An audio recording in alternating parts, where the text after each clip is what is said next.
Hey sneaker friends, today we are going to have a look at the Nike React Infinity Run Flyknit Premium. Now there's multiple versions of this shoe out, but we today are going to take a look at the Flyknit Premium. Are you ready?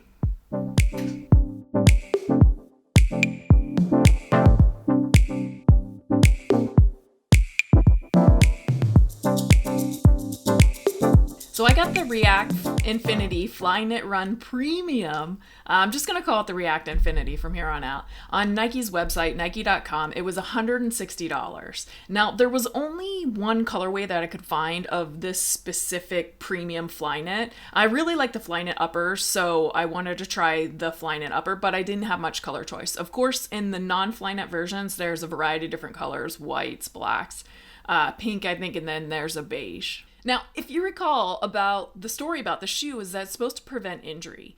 So let me give you some background on that. So Nike did this big test over 12 weeks with like 226 runners, male and female. They don't say what level the runners were, but I'm guessing if they're a very elite runner, they're probably not going to be in this shoe anyways.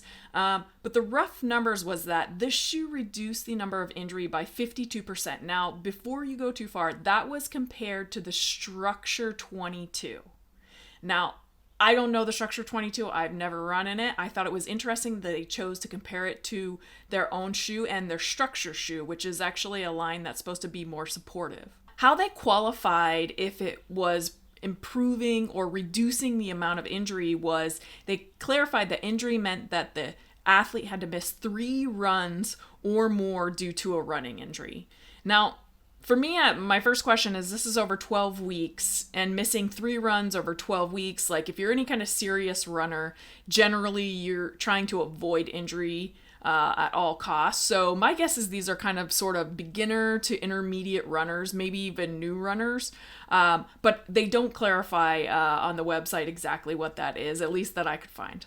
Now, the actual data they provide is that during that 12-week period, 33.3% of the runners in the Structure 22 had injuries, and only 14.5% had injuries in this shoe. All right, let's dive into exactly what's in the shoe. Let's take a look at the outsole. So you have 2 different pieces of rubber in the outsole. You have this beige piece, which is not gum rubber. Gum rubber usually has a transparency to it, so you can definitely tell that it is gum rubber. And then the white, almost the entire forefoot is white rubber. Now in the back, you can tell that it doesn't cover the entire foot. You can see that there's a bunch of holes here and through the midfoot, and then the forefoot, you can also see several different holes. Now, of the heel area, this rubber is about 2 to 3 millimeters thick. It does recess down in, so it's hard to actually tell without ripping it off the shoe how thick it actually is. And the hardness of it is about an 84 short A. It was kind of hard because of this geometry to take a measurement. Now, the white rubber is about a 2 millimeter lug, so again, that's the thicker part of the traction that hangs off. And there's about a 1.25 millimeter web of rubber. Now, 1.25 web is quite thin. I remember back in the days, years ago when you couldn't even make it that thin. So they're really trying to reduce the amount of weight added by rubber, but give you full coverage in the shoe. The hardness of the white rubber seems to be about 79 to 81. Again, because of the geometry, it's hard to take a measurement. So it does seem like the beige rubber is a little bit firmer than the white rubber in the forefoot. But you do have almost 100% coverage. I'd say you have a good 85-90% coverage of rubber on the bottom. So you should have great traction in this shoe. Moving on to the midsole. This is where a lot of the magic happens in this shoe, but the upper does contribute also quite a bit. Now, the midsole, the foam is the React foam. It's the same foam you've come to know and love, hardness of about 40 short A. It's soft, it's resilient, it does really, really great underfoot for running. Now, you'll notice it's a little bit thicker than you're used to. The other thing is it's definitely wider. So in the forefoot, it is definitely significantly wider, and you especially notice when you look down at your feet with it. Even in the heel, you'll notice off the back, you've got a decent area coming off the back. So there's a lot of foam in this shoe, a lot of foam. Now, the offset for the women's shoe is 8.4 millimeters. So that means the forefoot height is 22.5. Like, you don't usually see 20 millimeters of foam except for in the heel of a shoe. So it's rare to see it in the forefoot. But in this shoe, the height in the heel is 30.9 millimeters, forefoot 22.5. That gives you a total of 8.4 offset. Now, an 8 millimeter offset is good nowadays. Anywhere between 8 and 12, you'll still see shoes. There are shoes with 0 offset still, also.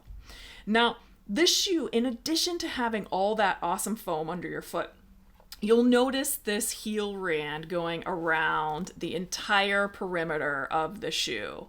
Now, this is an injection molded. It's about 2 millimeters thick. I'm guessing it's a TPU material, and it's quite high actually, up into the heel area. Now, this is there to give you support. Normally, you would see this in the heel area and it'd stop around this zone, but in this case, it runs all the way to the front of the forefoot.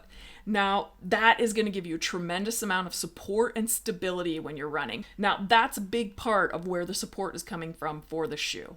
In addition to this heel rand, you also have an internal heel counter in this shoe. So it's pretty lightweight. You can see me squeezing it here. It also has that adhered, no sewed into the inside of the shoe with a bit of synthetic suede on the inside also. Now, both of these are combining to give you extra heel support, but mostly it's helping to give you a transition, right? From soft upper to a little stiffer here in the heel, and then you hit this rand, which is mega stiff, and down to a little bit of a softer foam. So what they did here is engineer the heel so you have a nice transition of materials to give you a lot of support, but not support that's gonna dig into you or feel uncomfortable or striated, if you will. Another advantage to the shoe over maybe some other ones is the sock liner. Instead of having a sock liner and a full strobel underfoot, you actually only have a perimeter strobel. So what does that mean? That means your foot is on top of the sock liner. Well, it's usually in a sock, and then it's on top of the sock liner, and then that sock liner is sitting down the middle of the shoe. You can see where the strobel is not in the shoe. At that area, your sock liner is directly on top of the foam. So instead of having, 5-10 millimeters between your foot and the foam, in this case, you're at like maybe 4 millimeters, depending on how thick your sock is. But the sock liner is about 4 millimeters thick in the middle, 2 millimeters on the edge. It's a soft open cell foam, so you're not getting a ton of cushioning from it. But what it is doing is keeping you comfortable and getting you closer to that actual React foam that's super thick. Let's talk about the upper. So the upper is a 3-layer Flyknit material. You can see like 4 or 5 different patterns. There's one pattern here in the heel. There's another pattern going around the collar, and that finishes the edge. So they had to do nothing else to finish this edge. There's another pattern here kind of in the midfoot area, and then it transitions into kind of the final pattern that goes around the entire forefoot of the shoe. Now on top, you can tell that there is a different feel, like it's a little more rough and abrasive and probably more durable is what they're going for here. Now that feels like a mono kind of thread that's on the top, so it's maybe like a TPU thread or nylon thread. Since it's clear, it might be nylon. On the inside, you have a reinforcer under the lace loops that's going down through, but you also notice that the tongue is a different pattern. So the tongue definitely has more stretch in it. Same with the back heel, where the forefoot, the midfoot of the shoe doesn't have much stretch in it at all. So that's the beauty of Flyknit, right? You can engineer in different stretch all over the shoe. Now in the heel, you're going to notice a bunch of bright colors. So these are skins, so super thin, laminated to the top of the Flyknit to give it some visual interest and kind of color. So you see a swoosh there. You also have a screen printed swoosh on the shoe, and then you have these skins overlaying. You have a traditional heel tab. It's synthetic suede with, it looks like a TPU skin on it, so it's a little rubberized texture on the inside, and then printed colors and their numbers or their names right next to it. The lacing system is interesting. It's a flat lace, and you have 3 crossings plus the lace at the top, so only 4. The way these lace loops are set up, it makes them hard to adjust on the fly. They're a little harder to adjust, but they'll stay put, right? Because they're a flat lace, and because of how it's looping through, it kind of locks that lace in place. So once you get them set right, like a lot of runners, they don't even untie their shoes. They just pull them on. And that stretch in the tongue helps you do that. Let's talk about the weight. Nike now has actually the weight for women's 8 on their website when I went to buy the shoe, and they have it as 8.09 ounces, so almost 8.1 ounces. Now when I measured, the right shoe weighed in at 8.2 and the left shoe weighed in at 8.3. So both shoes actually weighed more than what they said they weighed. which is interesting. And again, weights, when they're not the same, when they're different, it's due to different amounts of glue, different amounts of fibers that happen to be in the assembly process of the shoe. Even slightly more foam can be in there. But you know, the process is kind of manual with the stitching and how the adhesive, so how the midsole is attached to the upper, so you'll get variation there. But it's pretty close. So your overall weight for these shoes is over a pound. If you want it in grams, it's 233 grams on the left shoe, 235 on the right, for a total of 488 grams. Not crazy. I mean, with this much foam in it, this actually feels quite light. So how do they feel? That's kind of a big question. So I have really high arches, and you could feel the arch in these shoes significantly. So if you have flat feet or you don't like to feel your arch, this shoe is not for you. You could really feel the foam and how soft it was. You know, I think these are going to be an awesome ride for a long time, because that durability of the foam and the materials is just fantastic. I'm not sure I can get used to how much I feel the arch in these shoes. I'm not used to having it be that prominent.